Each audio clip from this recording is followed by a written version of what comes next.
Along here tonight, and if you were here last night, I'd like to just welcome you back here tonight.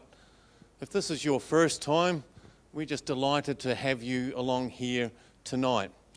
And just an announcement, if you require to use the bathroom, they're just down the stairs and across from the shop area and up at the back there. And tonight I'd just like to welcome our presenter tonight, Gary Webster. And he comes to us with considerable experience as an international speaker from New Zealand, New York, Poland and Australia. And Gary, we are delighted to have you present to us Star Wars on Patmos. Thank you, Gary. Thank you, Mark. Well, Star Wars on Patmos will be next week, but that's okay. All good. You're just getting eager for Star Wars, Mark, I can tell. Well, we're glad that you've joined us again this evening. We had a very good group with us this afternoon over at Kingston, and we're glad you've joined us tonight. After the program, remember, if you'd like to see some of the artefacts that we have on display here, come down the front and we'll talk about them.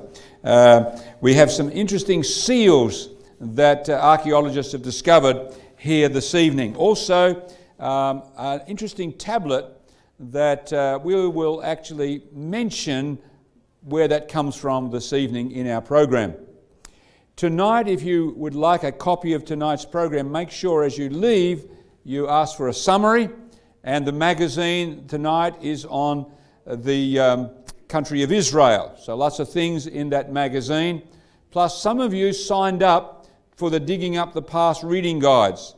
If you fill out the reading guide sheet each time, pass it in, you'll get the next lesson. They go through many civilizations in that series of reading guides. You also received a brochure again. That's so you can invite a friend to come along. And we want to make an offer to you this evening that we think you'll find very helpful indeed. But let's begin this evening. We are going to Pompeii tonight, Pompeii and Jerusalem. We're looking at global warnings. Pompeii actually is a fascinating city. Many of you, or some of you I'm sure, have been there, but we'll take a tour around there tonight.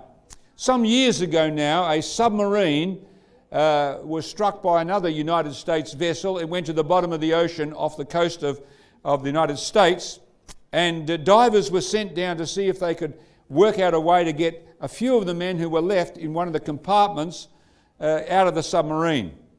As they were swimming over the hull of the submarine, and they were obviously, their hands were on the submarine, they felt a tapping sound coming from inside the hull of the submarine. And after a while, they realized that someone was tapping a message in Morse code with perhaps a spanner or a hammer on the inside hull of the submarine.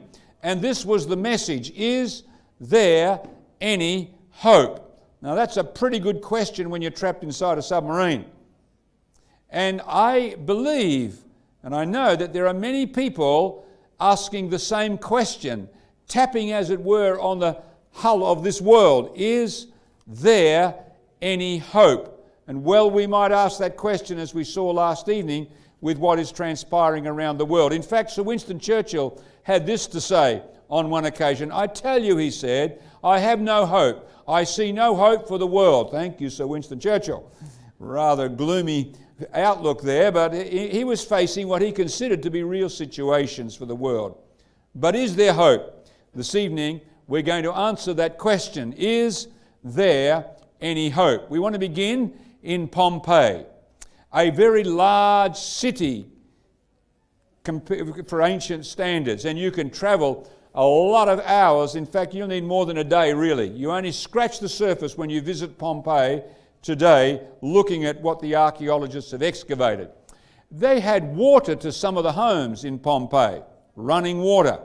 Quite large villas, mansions, some of the people had. You could come here to the forum.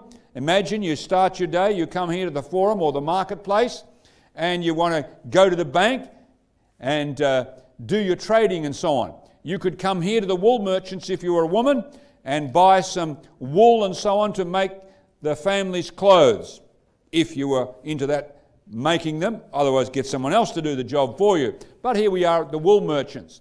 come to the baker in the middle of the morning, you want to eat a bit of bread, get a bit of bread for the family, come here and get your bread at the bakery.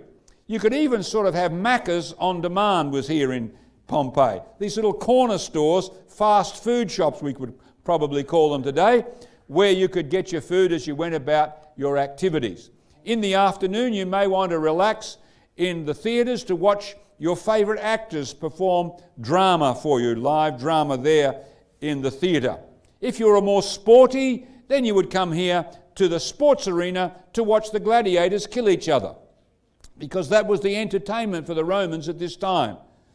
The gorier, the better. It's quite tragic to see how Roman society lived in this sphere of life.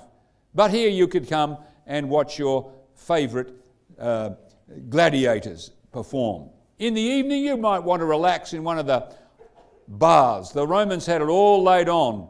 Hot bath, warm bath, cold bath. You could really live it up in Pompeii, a city that was given to pleasure. It was like a holiday city in some respects, a city of pleasure, a city of quite interesting and gross immorality in some respects. At night, you may want to visit the brothels, many people did. Some of the art from Pompeii we could never show in a program like this. You visit the museum there in Naples, where they've taken some of the things from Pompeii that they've discovered, and this was a city quite obviously given to pleasure and material possessions and fun in the sun. Someone scrawled on one of the walls of the homes, Sodom and Gomorrah. I was reading an archaeological article on this some 3 or 4 or 5 years ago, and it indicated, the scholars believe, the archaeologists believe, obviously Jews lived here, because this is a word that comes from the ancient biblical records, these twin cities, Sodom and Gomorrah. They had their religion, of course. I guess they needed enough religion to sort of keep their conscience sort of okay, but religion never spoilt your fun in the ancient world. Let me tell you, there was temple prostitutes, male and female, in many of the various temples in ancient times at this time. But always in the background was this sleeping or inactive volcano. Hadn't erupted for some 700, 800 years, Mount Vesuvius. In AD 62, Mount Vesuvius started to rumble and it caused an earthquake, and much of the city of Pompeii was actually destroyed. But the people carried on business as usual. They built some of their structures up again and continued life, not really giving heed to the warning signs.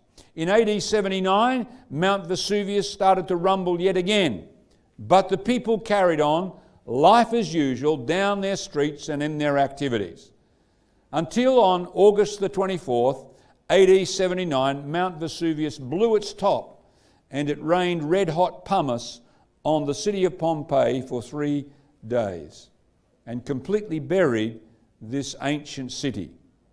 And archaeologists for the last couple of 100 years have been excavating here and digging up a city that tragically failed to heed the warning signs. They found the tragic remains of a city that didn't listen. It's quite a place to visit. We'll come back there toward the end of our program this evening. I want to bring you to Jerusalem now. 2,000 years ago, just a few years before this event, about 40 years before this happened, here in Israel, in Jerusalem. I want to bring you to Herod's temple. Herod the Great was just such a builder. You can see many of his structures today in Israel.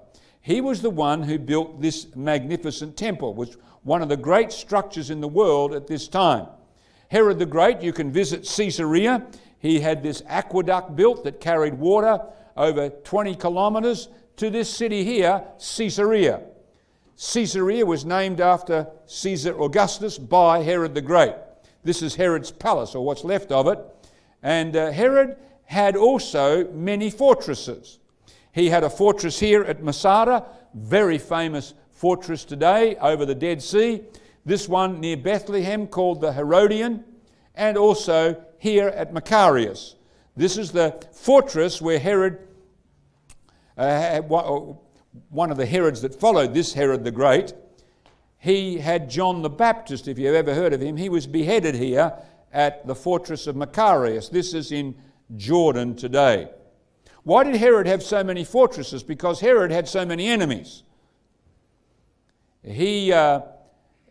For example, he's the king who tries to kill the baby Jesus in the Christmas story that you might be familiar with. This is that Herod.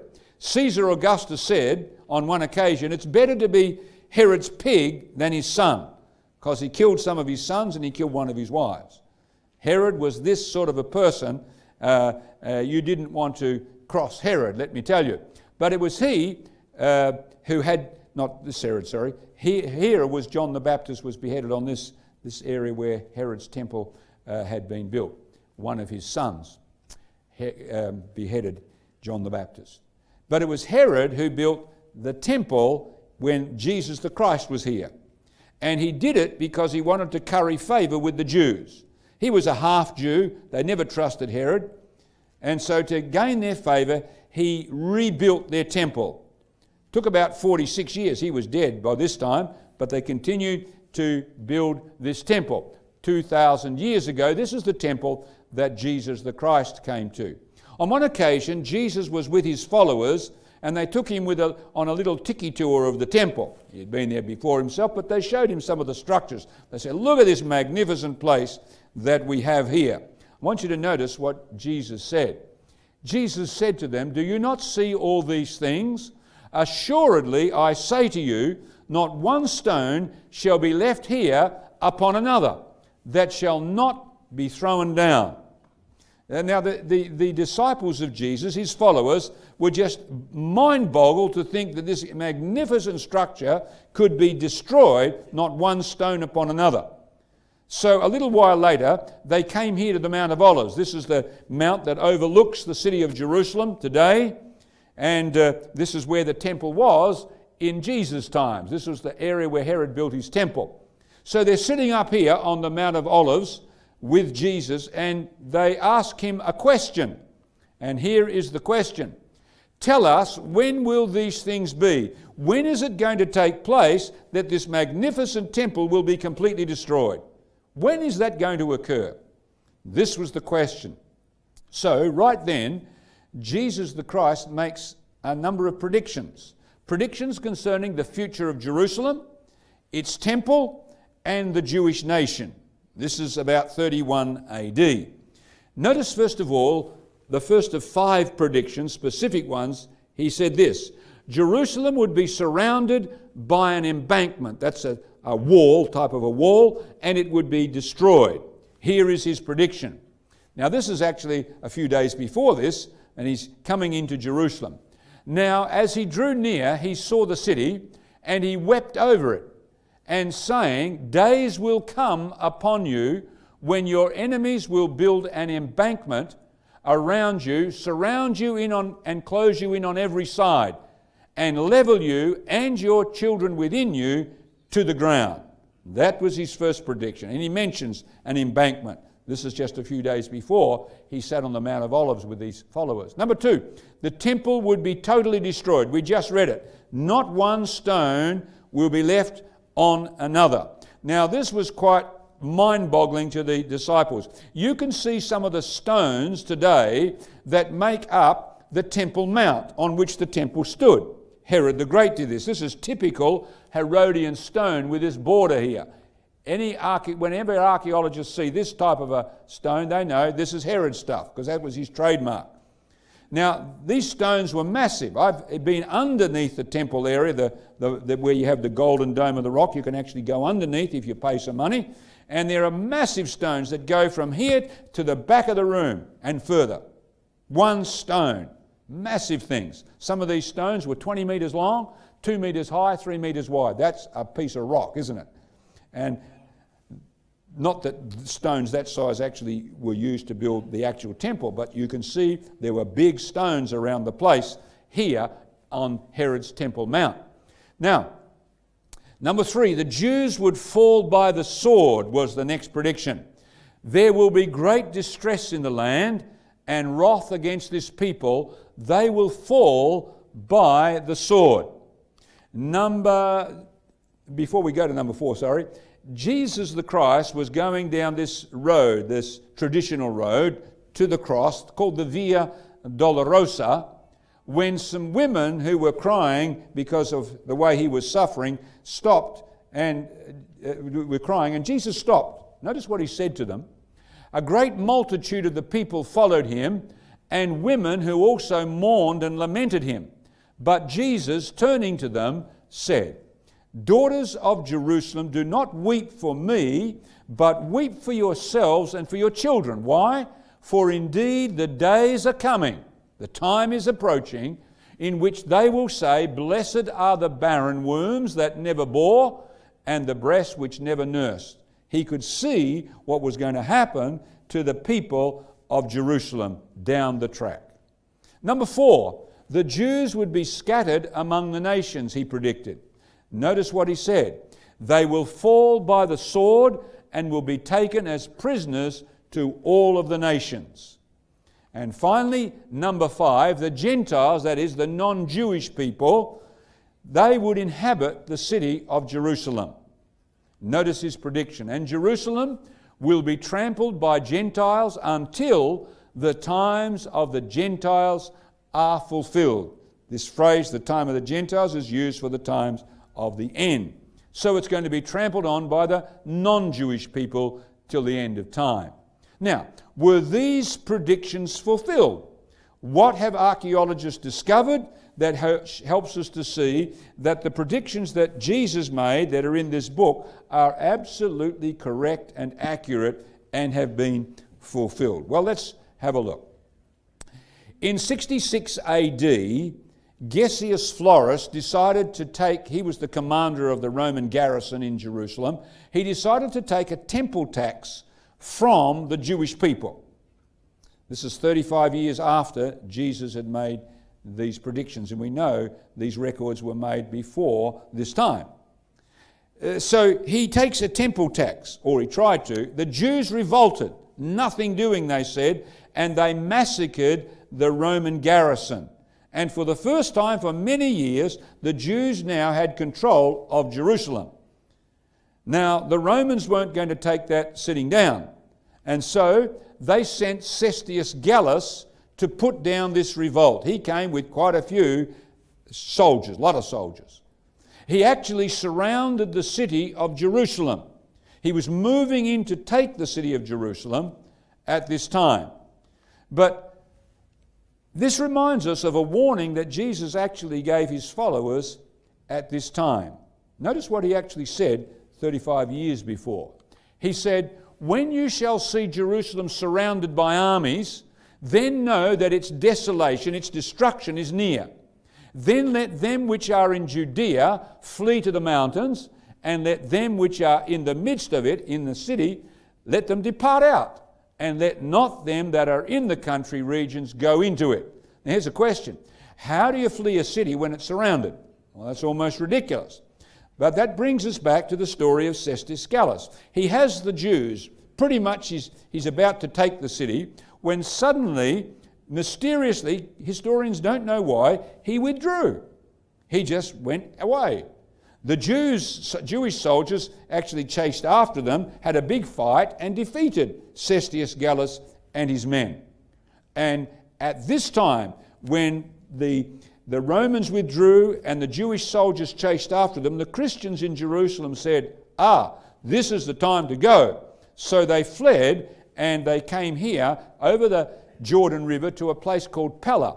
Now, by the way, this is being excavated by Australian archaeologists. The Sydney University has been doing this for many years now, and they've excavated an awful lot of this city of Pella. But this is where the Christians fled to at this time of the Roman attack to put down this revolt.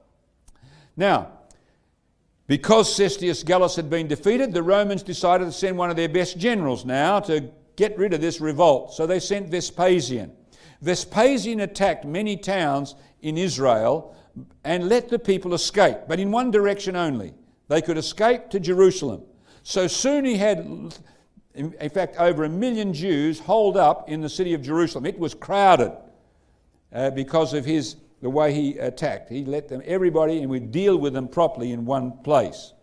Well, at this time, Vespasian is made the emperor of Rome, and so he asks his son Titus, or he says, Titus, you're going to take over. So Titus now continues this campaign.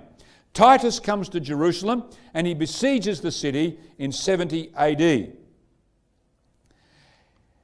He starved the Jewish people. Remember, there's over 1 million people in this city now. How did he starve the people? Well, he built a 5-mile earthen rampart or wall around the city of Jerusalem, just as Jesus had predicted.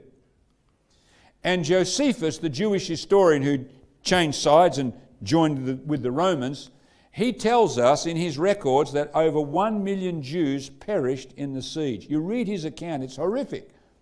The Romans actually slaughtered people, climbed over mounds of corpses to continue the fight. It was just blood and terrible time there in Jerusalem. Jesus made a prediction that came exactly as he'd predicted. They would fall by the sword. And of course the Jewish people have suffered terribly down through the centuries, various pogroms in Russia and of course the Nazis in the last war, Second World War. I take people here to Auschwitz. We visited this place. This is a depressing place, but this is where at least 1 million of the 6 million Jews perished right here in Auschwitz. Jesus had predicted that the Jews sadly would fall by the sword, and that has been the history, tragically, for these people. Well, the last ditch stand of the Jews was here in the temple area. You will notice this circled area in red. This is the fortress of Antonia.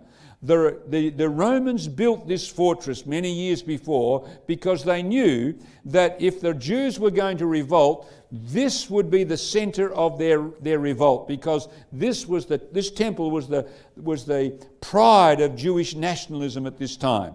So they built a fortress to keep an eye on things. The Romans were living in Caesarea mainly, that's where they ruled this part of the world from, but they would come here at various festivals of the Jews to keep an eye on things.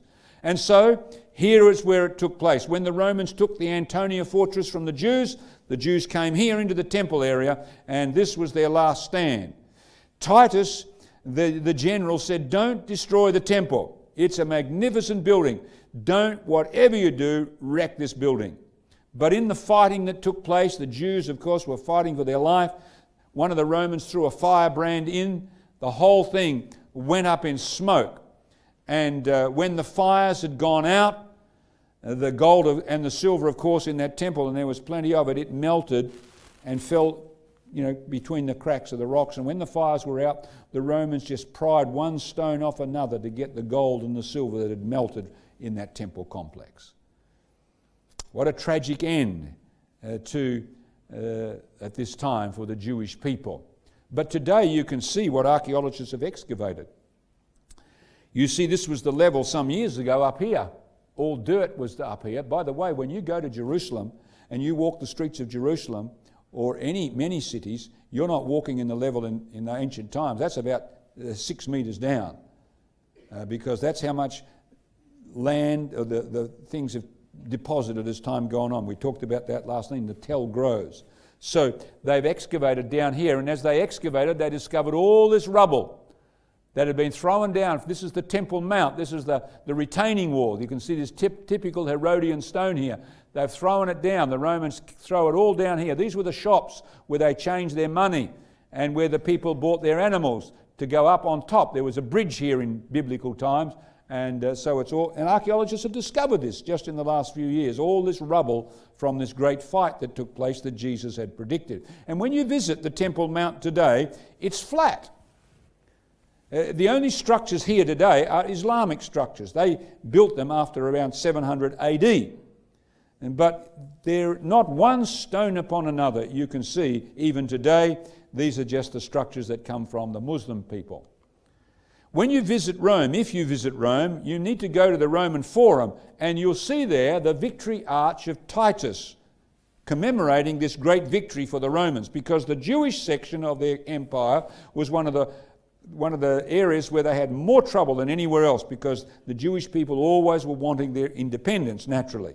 When you look up underneath the arch, you see the Romans carrying away from the temple the 7-branched candlestick. This is mentioned in the Bible, the candlestick, and they're carting it away with other things from the temple, just as Jesus predicted. The temple would be destroyed and so on. Not one stone left upon another. And today, of course, there is no Jewish temple even today. The area today, as we're going to see, is controlled by the Palestinians. Now, Hadrian, just about 60 years later, the Jews revolted again, those who were left, and the emperor at this time was Hadrian, and he was so fed up with the Jewish people and their revolts that he decided to drive the Jews not only from Jerusalem but from Palestine pretty much. And so the Jews have from this time been scattered all around the world. In fact, there are more Jews living today in the cities like New York and Moscow and London than there are in Israel itself. 2 million Jews alone live in New York City today. Just as Jesus said, completely scattered right throughout the world, even in our own country. And of course it's the Gentiles, the non-Jews today, who inhabit Jerusalem. Most of the people living in Jerusalem are not Jews. They are various Gentile groups, non-Jewish people. You have the Armenians, you have the Christian quarter, not Jewish, you have the Arab section, and you have a Jewish section. Most of it is trodden down, as Jesus predicted, by non-Jewish people. And the Palestinian Arabs today control the most sacred piece of real estate that the Jews have in their whole world. And that's where that golden dome is. That's where the temple stood in Solomon's time. That's where the temple stood in Jesus' time. This is the most sacred real estate to the Jewish people. And yet the Palestinian Arabs actually control that piece of dirt. And that's why it's a very tricky place to live, a very tense place in Jerusalem because of the tensions between the Palestinian Arabs and the Jewish people themselves. You see, Christ's predictions were exactly fulfilled. As we saw last evening, Daniel's predictions were completely fulfilled. So we see these were predicted and fulfilled. Notice, however, the question is not finished. Tell us, when will these things be, the destruction of Jerusalem? And then they ask this extra question, and what will be the sign of your coming and of the end of the world? Now, Jesus then gives them predictions, signs or indicators that the world is coming to an end. And I want you to notice these signs almost sound like we're reading from the Mercury, or we're getting it on nightly news. Very high octane predictions made 2,000 years ago, as you're going to see. These signs that Jesus gave indicate very clearly that we are on the edge of the end, as you're going to see in just a moment. First of all, he talked about signs in the natural world, signs in things that take place in nature. Firstly, earthquakes. He said there will be earthquakes in various places around the planet. Now, of course, earthquakes have been around even since Jesus' time, even in his day, but they are increasing around the world today. We've had some pretty big earthquakes in recent times. Haiti, over 200,000 people. Christchurch, I was running this same program in Christchurch just a few years ago. The heart of that city torn out by that earthquake, where over 100 students, Japanese students, died in this building alone. Tragic to see the earthquakes that are taking place and the lives that are destroyed as a result of these earthquakes. They're increasing, as I mentioned. For example, the first 10 years of the 20th century, last century, 18 recorded quakes over 6 on the Richter scale. The last 10 years of the last century, the 20th century, 42 recorded quakes over 6. First 10 years of this century, 217 quakes over 7. 6 is too small now. They're getting bigger and they're getting more numerous. Earthquakes, Jesus said, in various places, an indicator of the end. He also talked about famine. What a tragic thing this is in our world today. He said there will be famines. And you think about it, 24,000 children die daily from hunger. At least that now. That's 1 every 3.6 seconds a child dies. Another has died. Now another has died. That is a terrible statistic, and in actual fact, it really needn't happen. because of the great disparity between the rich and the poor. But it's the reality of our world today. Do you know 500 plus million people are desperate for one meal today? We were well fed today.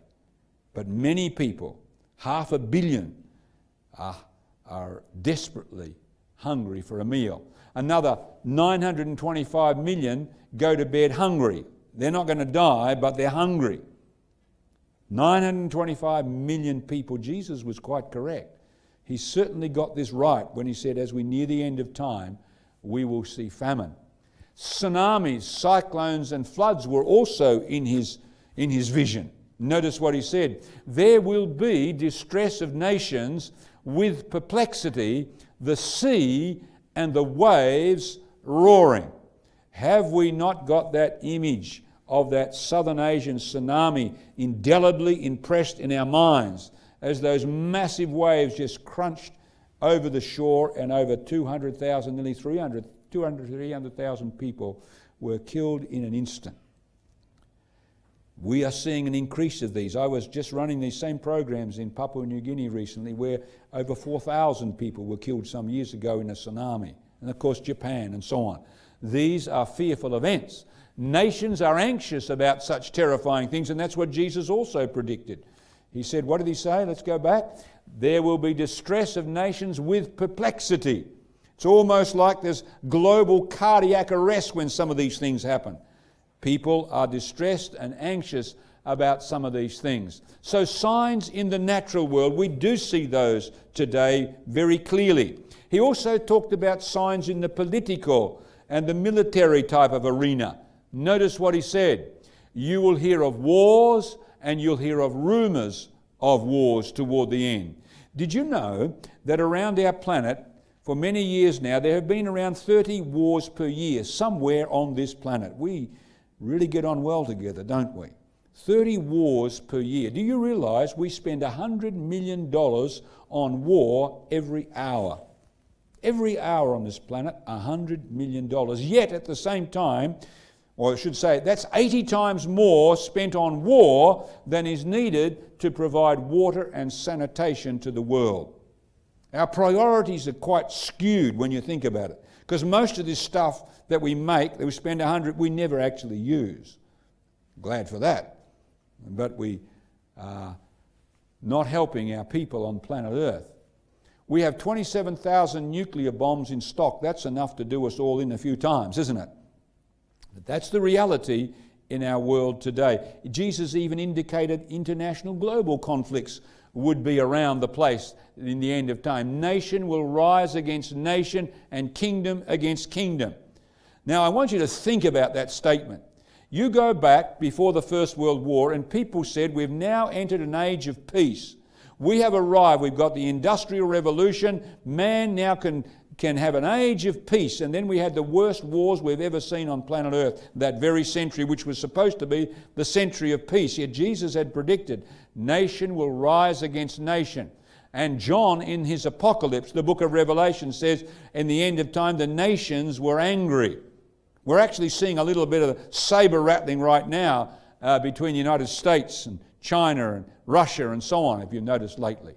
Last century, 180 million people killed through war, both soldiers and civilians, because of those great wars and other wars. You see, Jesus actually could see what was going to transpire. And of course today we fear nuclear conflict, and well we might. The tensions between Israel and Iran, Israel has the bomb, Iran's wanting one, and all of that sort of stuff. Of course, North Korea always sort of sending up a missile or two, and the tensions that these things cause in our world, people are anxious because we have power to destroy the planet many times over. In fact, I was listening to a program where the politicians and military people are anxious and worried about the fact that terrorists may get one of these small nuclear devices. They can do a lot of damage in a city with a small nuclear device and a nuclear attack. They don't care what happens to themselves because they think that they're going to go on and have a great life after that when they've destroyed everybody else. These terrorists don't worry about such things. So if they can get one, that would serve their purpose. Jesus said signs in the social world, in the world of interrelationships between people. I want you to notice what he said. He said, because lawlessness will abound, the love of many will grow cold. We won't see the genuine article of love among us very often in the world in the end of time. One of his friends, Paul, who wrote a few books in the Bible, he said this. You'd think he was plagiarizing the Mercury here. But know this, that in the last days, perilous times will come. Notice he mentions the last days. For men will be lovers of themselves, lovers of money, boasters, proud, blasphemers, disobedient to parents. We see quite a bit, don't we? Unthankful, unholy, unloving, unforgiving, slanderers, without self-control, brutal, despisers of good, traitors, headstrong, haughty, lovers of pleasure rather than lovers of God, having a form of godliness but denying its power. Quite a litany that he goes through there. But it describes our world very accurately today when you think about it. Our world wasn't always like this, let me tell you. We're not getting better. Let me illustrate this. You think of violence in our world. I was just talking to my wife the other day. I said, you know, we used to pick up the newspaper and have on the front page, murder in Perth. Give me a break. They're not going to report a murder hardly. That'll be back on page 10 or 11 today, right? In some cities around the world, 80-year-old women have to have 2 or 3 deadlocks on their door lest an 11 or a 13-year-old rape them. That has happened in our world today. If you don't think things are getting better, have a look at the top problems in schools in the 1940s. These are the top problems. Talking in class, tut-tut.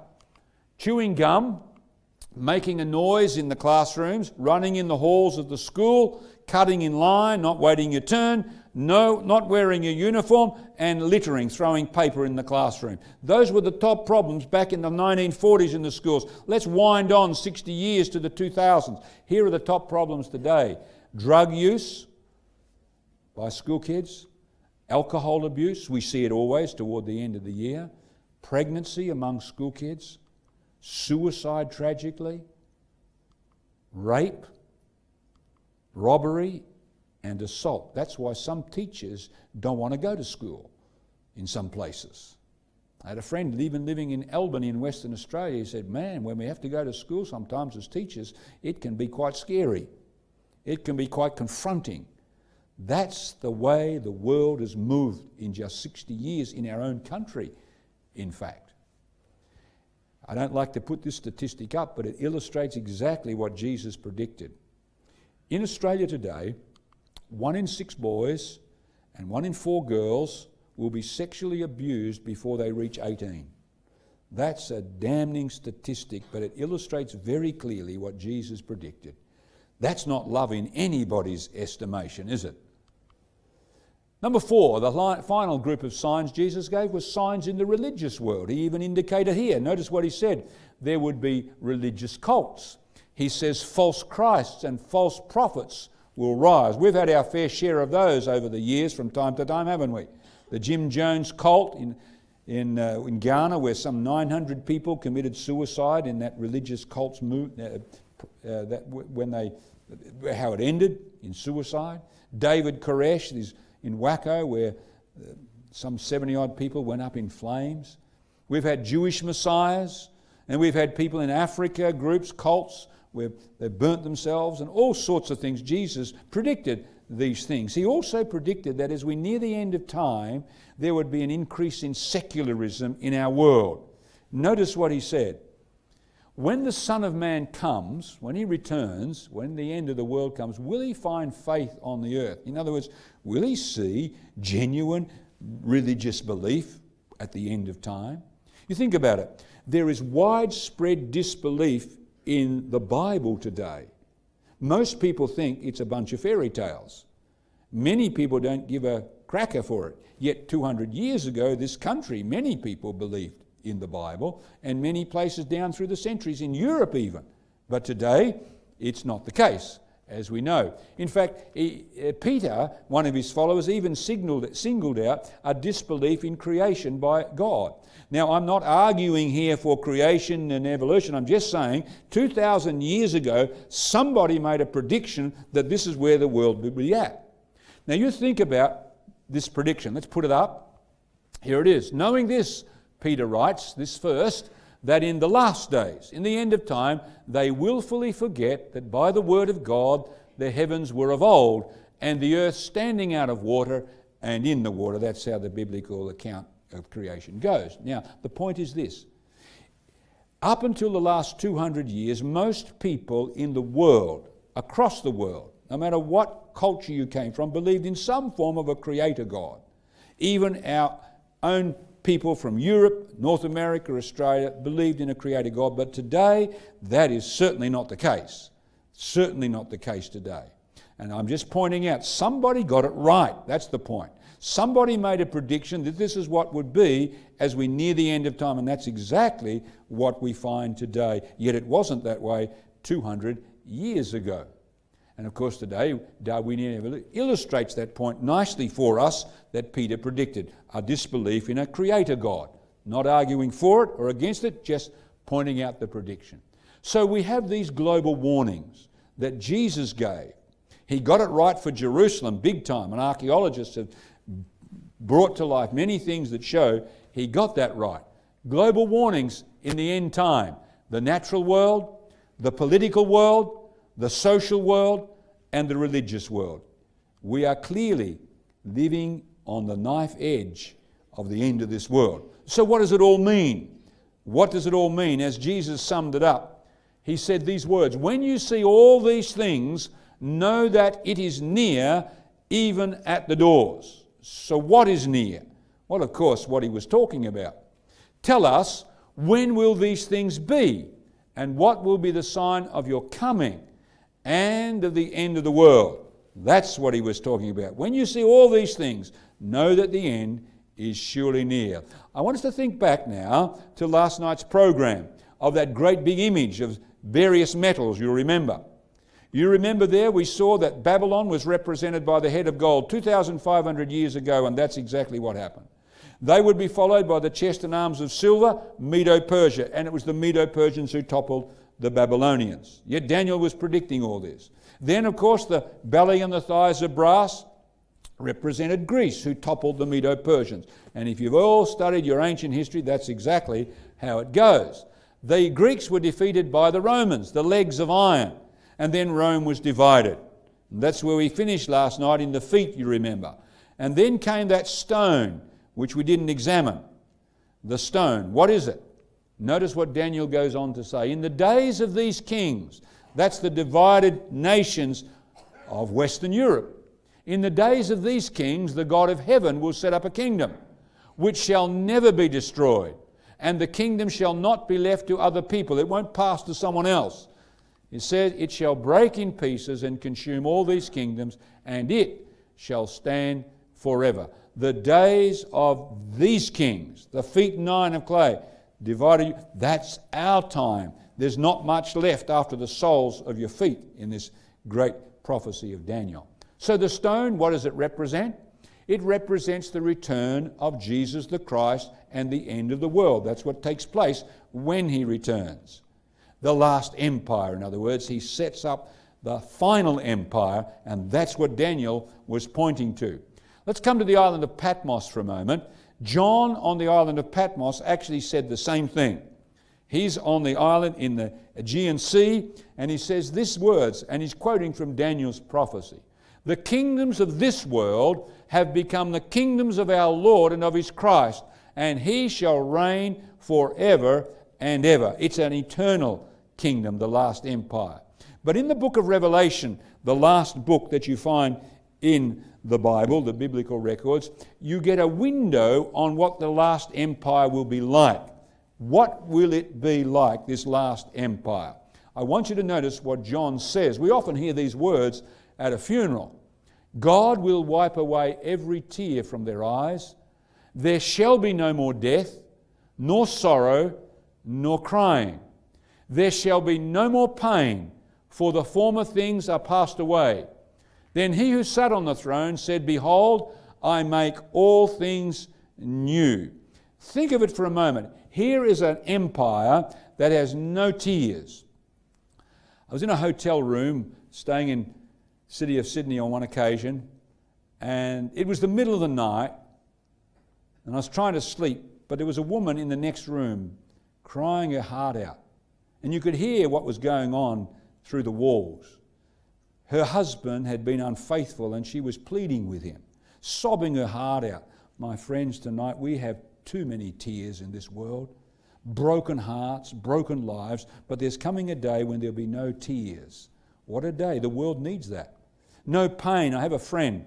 Pat was a paratrooper with the SAS troops, the Special Service Force of Australia, and he came and landed wrongly when he landed on the ground with his parachute, and he injured his spine. Pat has had a morphine drip for over 40 odd years because of the horrific pain that he's suffered ever since. And some of you tonight know what pain's about.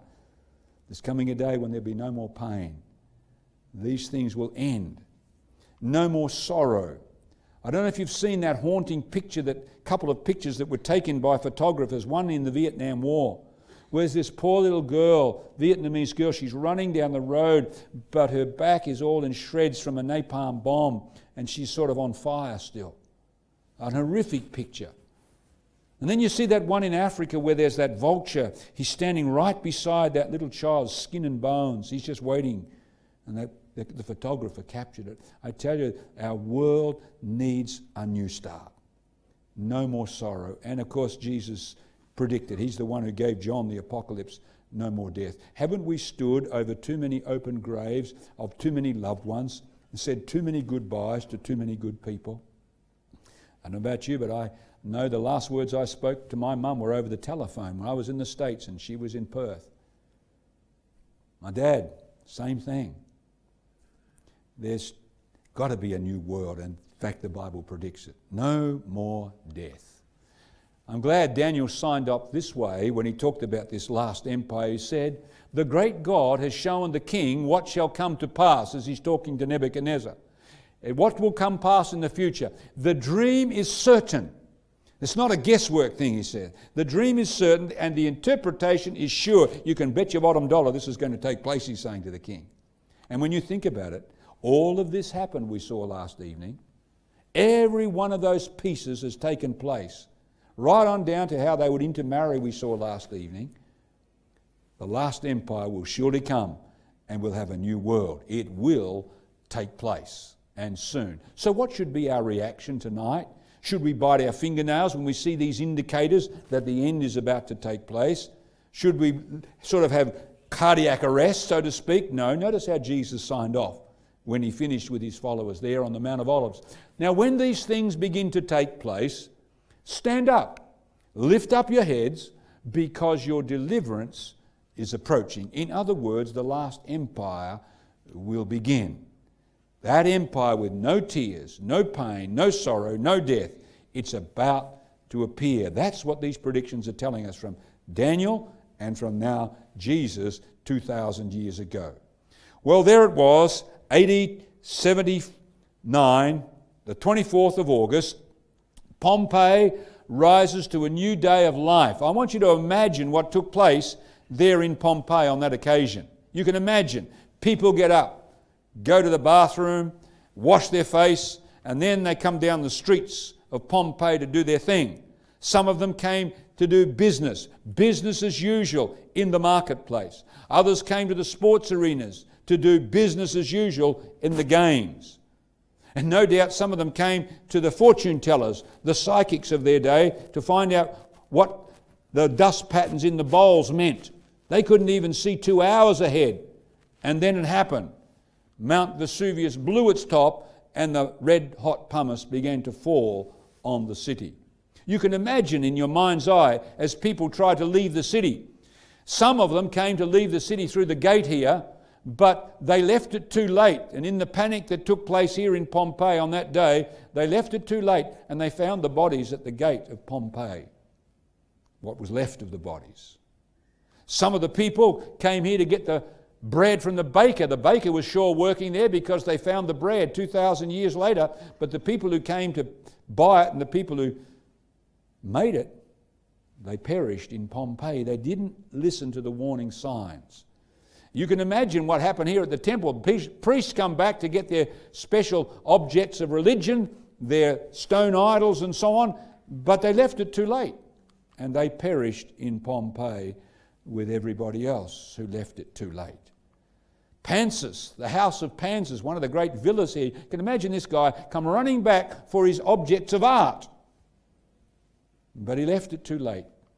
And these people perished in Pompeii, failing to heed the warning signs. And I thank God tonight that He's given us these warning signs so long ago to help us to see what is about to happen. So there we are at the bottom of the ocean with those submariners with this haunting question: is there any hope? Well, the divers sent a message to the guys who were trapped in one of those hulls, and this is what they said: yes, there is hope, meaning we're going to get you out. Tonight, our world with that same haunting question, is there any hope? This prediction tonight and the one last evening tell us, yes, there is hope. We're not going out in a big bang. There is hope for the world as we listen to the messages that were given by these prophets. The last empire is about to appear. That's why this world does have hope. A world with no tears, no pain, no sorrow, and no death. Imagine a world like that where you don't have any funerals. So the global warnings are all in. Jesus has given those so long ago. Daniel indicated some predictions there that show the same thing, where we are in the stream of time. The question tonight that we all need to think about is this: are we listening? Are we paying attention to the warning signs that have been given to us in these incredible predictions made so long ago? All right, that's our program for this evening. We're glad that you've joined us. Let's go to look at what's coming next, and then we'll get Mark to share with us a few things that we need to be able to get hold of. Tomorrow night's program, Sunday night, Terrorists of the Ancient World Beyond Belief. This is an incredible program. We're going to go to Iraq tomorrow again to talk about the terrorists of the ancient world. It's not a scary program, but man, does it bring us hope in that program tomorrow evening, 7 o'clock right here. Invite a friend to come. Then on Friday next week, Friday coming up, Decoding the Da Vinci Code. When I was traveling a lot, I noticed that everybody was reading this book some years ago, the Da Vinci Code. Well, Decoding the Da Vinci Code, the curse of the forbidden prophecy, an incredible prediction that we find in the book of Daniel that has everything to do with you and I today. Then on Saturday, that's the one you're wanting, Mark, the Star Wars, Patmos and the Lost City in the Sea. Fascinating discoveries that archaeologists have made in the Lost City in the Sea. And we go to the island of Patmos and answer this question: why is there so much suffering? That is one of the most important questions and the most often asked question in our world today. And we'll see the answer as we go to the middle of the apocalypse. Then Sunday week, Egypt, Journey to Eternity. We'll be going, I'll bring you to the Valley of the Kings. We'll see the treasures of Tutankhamun. The Egyptians were obsessed with the afterlife.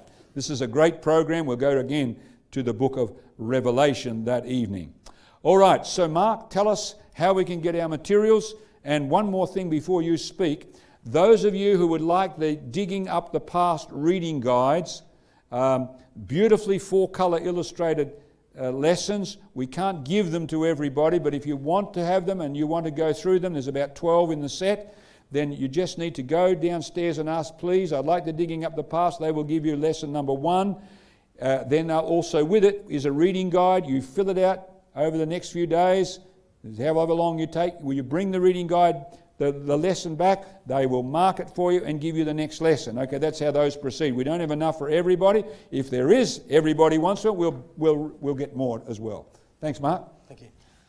All right, fascinating material for us to consider, and to help you with that, we do have a resume for you to pick up on your way out, and I just want to encourage you to read that, because that's very important for us to consider this further.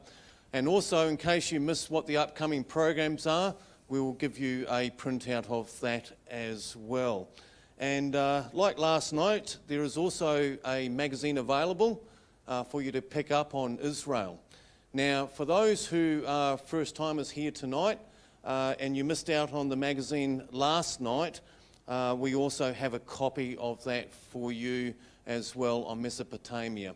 This is great reading material, and you will enjoy reading that very much. So thank you very much for that. One more thing, Mark, that I should have mentioned. You received a card tonight. I forgot to mention that when I was up here. And by the way, Mark indicated we have more programs to come. There's 4 on that current brochure that you've got. That's why you've got that one. But pick this one up. It lists more programs to come in the series. So make sure you get that. Now, you received a card tonight. It should have free DVD offer.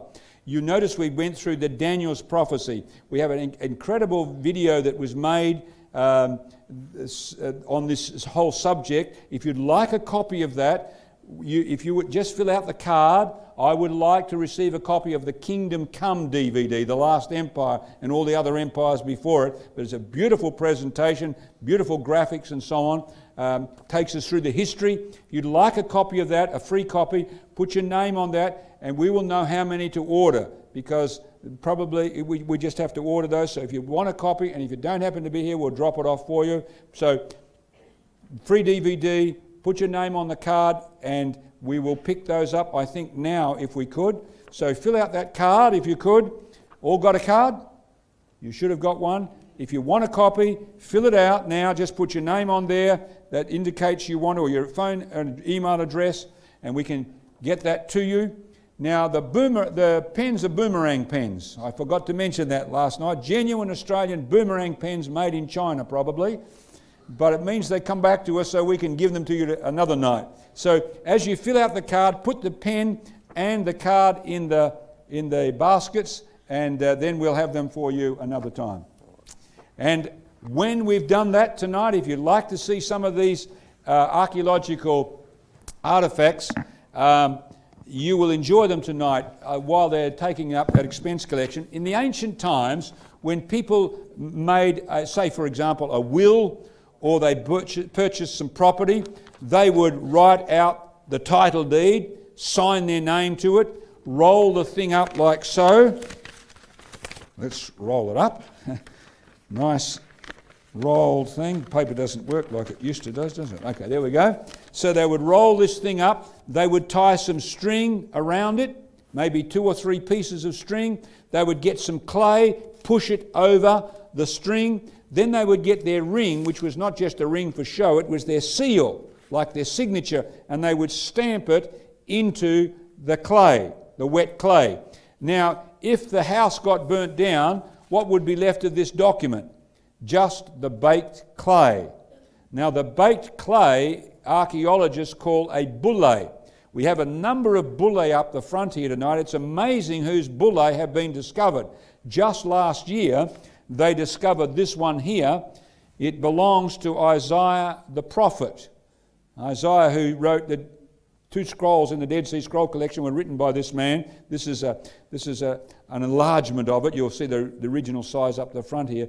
But they've found an incredible number of these. So come up here and I'll show you some of these. And also this amazing stone that the archaeologists have discovered as well. So if you want to have a look, come up the front and I'll explain a few more things to you. Travel safely. Invite a friend to come. They'll be glad that you invited them. We look forward to seeing you tomorrow evening.